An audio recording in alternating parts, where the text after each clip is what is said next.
Hi guys, and welcome to this video. So in our previous video we noted that data can be structured or simple, and we can store it in a couple of different types of databases. So from this point on we'll be only looking at structured data and relational databases, because relational databases are really the most common type of database that you will encounter in your career. Structured data is really more complex data. So when you have some data, it can be simple, like a single word or a couple of numbers. But of course, things can get more complicated, and in that sense, data becomes more complex and it needs to be structured in a certain way.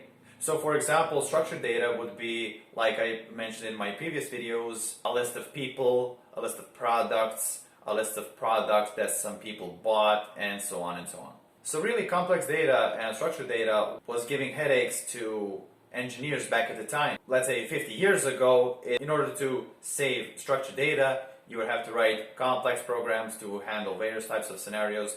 I already mentioned this stuff in the previous video.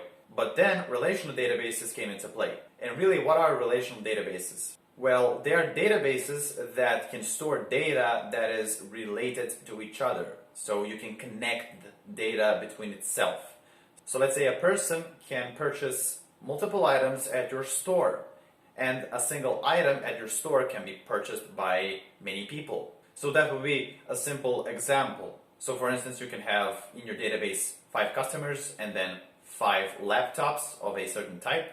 So a person can buy 2 of these laptops, then another one might buy only 1, and then the third guy might buy, the remaining 1 or 2, and then the other guys don't buy anything. So all of this data needs to be handled in a certain way and stored. So let's have a look, really, what does a relational database consist of? So first off, a relational database consists of values stored in tables. Values stored in tables.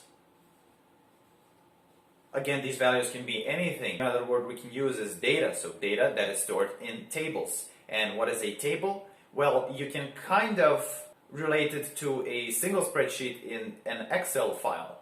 So a single table in an Excel spreadsheet consists of rows and columns. And you can have multiple of these spreadsheets in your database. Each table is dedicated to storing only a single type of data. So you can have one table that's called users, another table is called products, a third one is called orders, and etc., etc. Really, in this way, when you're working with n number of tables, we solve the redundancy issue that I mentioned in the previous video. So we can have something like this: a single table that is called, again, users. In this table, as you may think, we will store users. In another table, we can have, again, products. And in the third one, we can have orders. These tables can be connected in certain ways, and these connections, we'll be discussing them in our future videos. So in this way, again, we're solving the redundancy issue. But then again, bad database design is still possible. So we haven't solved all of our issues, and it's still down to the software developer or the database developer to develop a database with remarks to good database design principles. And again, this kind of stuff we'll be talking about in our future videos. Then again, there are multiple types of relational databases. So you may have heard of MySQL, SQL Server, SQLite, or Oracle, or PostgreSQL. They are pretty similar, and let's say that 90% of the stuff is really the same, but they have a few tweaks and you shouldn't be bothered by them. If you learn a single type of these that I mentioned, you'll be able to really easily catch up with any other that you may come across. So you may be wondering, well, what is the SQL part in many of these databases names? Really, the SQL stands for Structured Query Language. And in a nutshell, really, SQL is a programming language that we use to create a database, to create tables in a database, to create columns, to insert data, output data, edit data, and so on. So basically, it's a language that allows you to control your data in a database and to really build a database.